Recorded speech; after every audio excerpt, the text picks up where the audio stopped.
Hello दोस्तों, स्वागत है आप सभी का हमारे YouTube channel Hindi teach education में। और हम लेके आए हैं आपके लिए सटीक प्रश्नोत्तरी की वीडियो जो आपको कामयाब बनाएगी।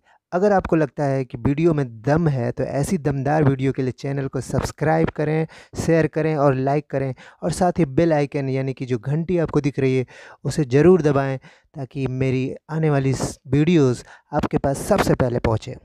तो आइए शुरू करते हैं। प्रश्न नंबर 1। प्रश्नों का चयन बहुत ही बेहतरीन है। पहला प्रश्न जो आपके लिए है वो है 84 वैष्णवन की वार्ता किस संप्रदाय की रचना है।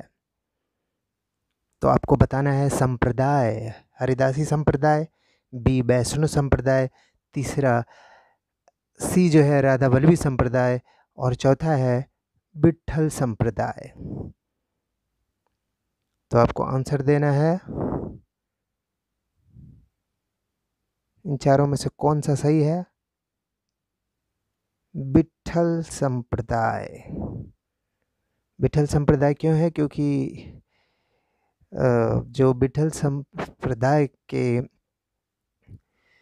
संस्थापक थे उनके लड़के गोकुलदास, जिनकी रचना है 84 वैष्णवन की वार्ता, तो बाद में उन्होंने लिखी, तो ये रचना उन्हीं के संप्रदाय की मानी जाएगी। दूसरा प्रश्न है इस कड़ी में, रीतिकाल को श्रृंगार काल नाम किसने दिया है। ये बहुत ही प्रसिद्ध प्रश्न है, बार बार परीक्षा में आपको मिलेगा।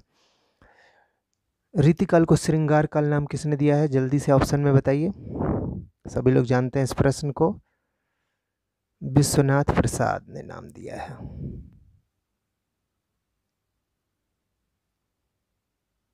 अगला प्रश्न आपके लिए है, सुजान चरित किसकी रचना है। ए ऑप्शन है घनानंद, बी ऑप्शन है पद्माकर, तीसरा ऑप्शन है सूदन का और चौथा है मतीराम का। तो इन चारों में से कौन सा सही है? सुजान चरित पूछ रहा है। इस नाम की कई रचनाएं हैं लेकिन यहाँ पे सुजान चरित है। बहुत ही ध्यान से आपको अपना उत्तर चुनना है। तो इसका उत्तर है सही सी, सूदन। अगला प्रश्न है, लुंठित व्यंजन कौन सा है। लुंठित व्यंजन कौन सा इनमें से है? ल, र, स या ठ। जल्दी से अपना आंसर बताइए। इसमें सही है बी ऑप्शन, र लुंठित व्यंजन होता है। अगले प्रश्न की तरफ बढ़ते हैं। पांचवा प्रश्न, रेखता से क्या तात्पर्य है। ए ऑप्शन है उर्दू से, बी फारसी से, सी परिनिष्ठित भाषा से या मिश्रित हिंदी भाषा से। चुनिए, बहुत ही बेहतरीन प्रश्न है। रेखता से क्या तात्पर्य है? तो यहाँ पे जो उत्तर है वो है मिश्रित हिंदी भाषा। मिश्रित हिंदी भाषा, इसको बोलते हैं रेखता। अगला प्रश्न, छठा प्रश्न आपके लिए, देवनागरी लिपि का सर्वप्रथम उल्लेख कहाँ मिलता है। सर्वप्रथम पहली बार उल्लेख देवनागरी लिपि का कहाँ पे मिलता है? तो इसका सही आंसर है सी, जयभट्ट के शिलालेख में। अगला प्रश्न है, अलमा कबूतरी किसकी रचना है। जल्दी से ऑप्शन चुनिए। अलमा कबूतरी, और इसका सही आंसर है डी,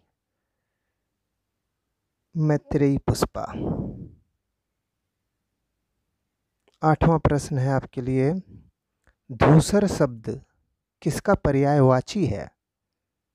पहला ऑप्शन है मिट्टी का, दूसरा ऑप्शन है रंग का, और तीसरा गधा का, और चौथा है बादल का। तो इन चारों में से धूसर शब्द जिसका पर्यायवाची है वो है सी ऑप्शन, गधा। नेक्स्ट प्रश्न, सुकवि सतसई किसकी रचना है। ए लल्लूलाल, बी बिहारी, सी अंबिका दत्त व्यास और डी प्रताप नारायण मिश्र। तो हमसे पहले आपको चुनना है उत्तर। जल्दी बताइए कौन सा सही है, कौन सा सही है। और ये सही है, सी ऑप्शन, अंबिका दत्त व्यास। सुकवि सतसई उन्हीं की रचना है।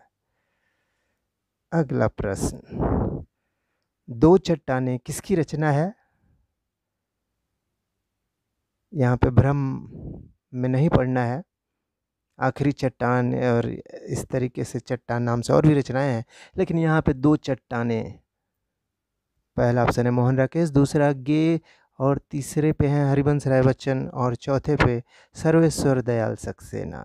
तो इन चारों में से आपको बताना है कौन सा उत्तर सही होगा, ए, बी, सी या डी। यहाँ पे जो उत्तर सही है वो है सी, हरिवंश राय बच्चन।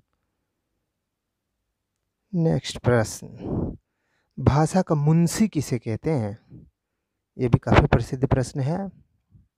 भाषा का मुंशी प्रेमचंद, हजारी प्रसाद द्विवेदी, लल्लूलाल और मुंशी सदा सुखलाल। तो याद रखिए लल्लूलाल जी हैं सही ऑप्शन, इन्हीं को भाषा का मुंशी कहा जाता है। अगला प्रश्न है 12, भारत भारती पुरस्कार 2019 का किसे दिया गया है? यानी 2019 का पुरस्कार है और ये 2020 में दिया गया है। तो भारत भारती मंजुल भगत हैं, दूसरा ऑप्शन पे अनामिका सिंह है, तीसरे पे सूर्यबाला हैं और चौथे पे नासिरा शर्मा है। तो आपको सही आंसर चुनना है। अभी ये तत्काल के एग्ज़ाम के लिए बहुत ही इम्पोर्टेंट प्रश्न है, तो आपको उत्तर चुनना है और इसका सही उत्तर होगा सी ऑप्शन, सूर्यबाला। 13,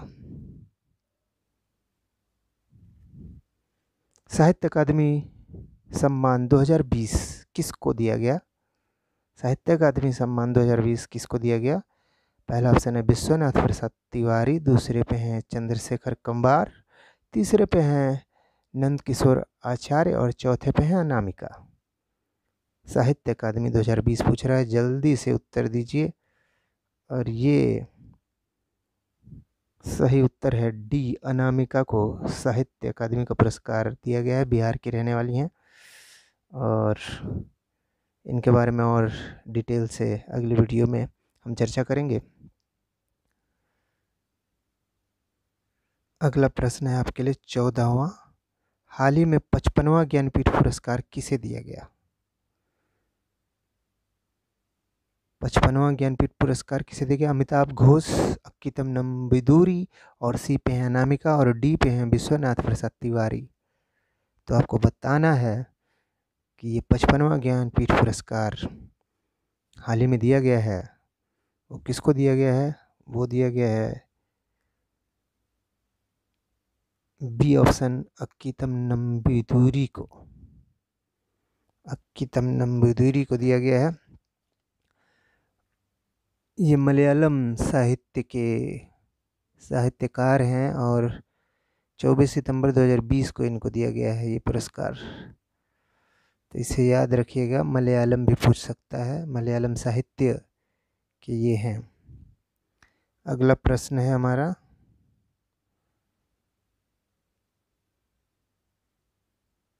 टोकरी में दिगंत थेरी गाथा किसकी रचना है? पहला ऑप्शन है मैत्रेयी पुष्पा का, दूसरा रंगिया राघव का, तीसरा अनामिका का और चौथा राहुल सांकृत्यायन का। थेरी गाथा, दिगंत, टोकरी में दिगंत, ये एक बौद्धिस्ट साधना से संबंधित रचना है और इसी पे पुरस्कृत हुई हैं ये लेखिका। तो इतने हिंट के बाद आपको उत्तर दे देना है और इसका सही आंसर है सी ऑप्शन, अनामिका।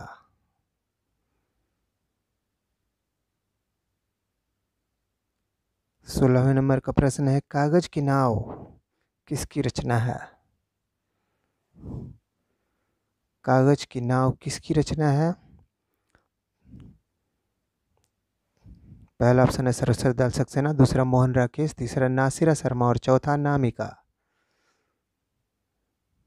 कागज की नाव, नासिरा शर्मा। तो सही ऑप्शन है डी, नासिरा शर्मा। 17वां प्रश्न आपके लिए है, अस्ति और भवती किसकी आत्मकथा है? ये भी पुरस्कृत रचना है और एग्जाम के लिए बहुत ही इंपॉर्टेंट है। अस्ति और भवती आत्मकथा आई है।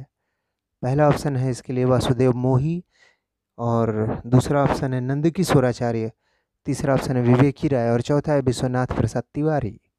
तो आपको जल्दी से चुनना है अपना आंसर।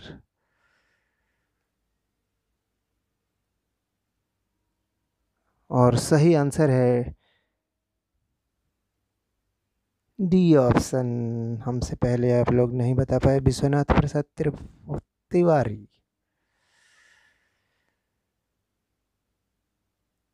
अगला प्रश्न, नित प्रति पुण्यो ही रहे आनन हो पूजास में कौन सा अलंकार है? आपको बताना है। यहाँ पे कट हो जा रहा है लेकिन मैं बोल दे रहा हूँ। नित प्रति पुण्यो ही रहे आनन हो पूजास में कौन सा अलंकार है? आपको उत्तर देना है।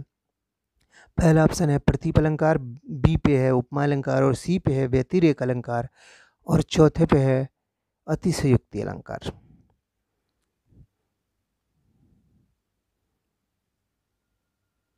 समझिए इन पंक्तियों में क्या कहा जा रहा है, उसके हिसाब से अपना आंसर चुनिए।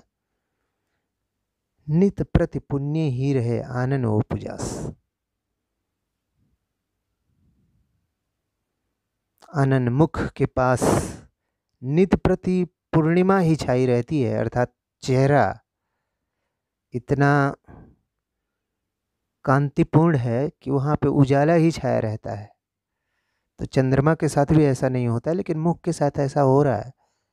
तो यहाँ पे वर्णन अतिशयोक्तिपूर्ण है, इसलिए डी ऑप्शन सही होगा, अतिशयोक्ति अलंकार। अगले प्रश्न की तरफ बढ़ते हैं। निम्नलिखित पाश्चात्य विद्वानों का कालक्रम निर्धारित कीजिए। निम्नलिखित पाश्चात्य विद्वानों का कालक्रम आपको बताना है। पहले पे हैं रिचर्ड्स, दूसरे पे हैं लोंजाइनस, तीसरे पे हैं इलियट और चौथे पे हैं क्रोचे। तो यहाँ पे आपको बताना है, इनका क्रम बताना है। कालक्रम से भी प्रश्न आते हैं ढेर सारे, तो आपको बताना है कालक्रम। जल्दी से कमेंट बॉक्स में बताइए क्या है इनका क्रम। चलिए देखते हैं क्या है इनका क्रम। रिचर्ड्स, इलियट, लोंजाइनस और क्रोचे।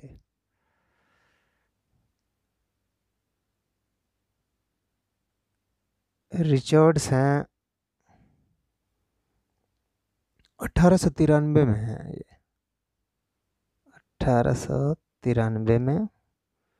लोंजाइनस हैं फर्स्ट एडी में।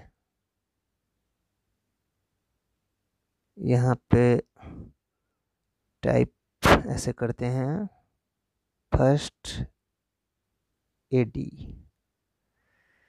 और इलियट हैं, इलियट का समय है 1888 और क्रोचे का समय है 1866।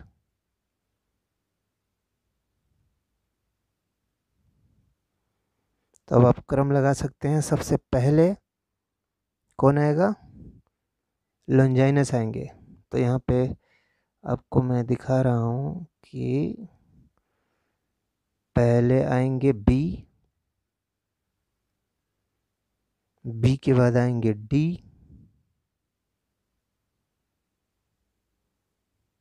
इसके बाद आएंगे सी और उसके बाद आएंगे ए।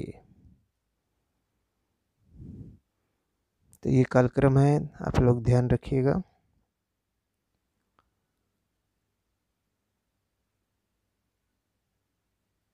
इसके बाद आपके लिए अंतिम प्रश्न है इस सीरीज का। दिल्ली में एक मौत कहानी किसकी है? ये कहानी है और किसकी है आपको उत्तर देना है। इसके लिए पहला ऑप्शन आपके पास है राजेंद्र यादव, दूसरा ऑप्शन अमृता प्रीतम, तीसरा कमलेश्वर और चौथा निर्मल वर्मा।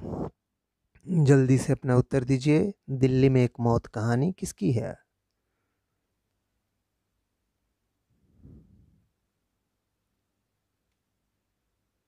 तो उत्तर इसका सी है, कमलेश्वर की कहानी है दिल्ली में एक मौत। तो प्यारे प्रतियोगी छात्रों, आपको ये वीडियो कैसा लगा? अगर आपको लगता है कि मेरी मेहनत इसमें साकार है तो आप ऐसी वीडियो पाने के लिए मेरे चैनल को ज़रूर सब्सक्राइब करें, बेल आइकन को दबाएं और हम मिलते हैं आपसे अगले वीडियो में। थैंक यू, धन्यवाद।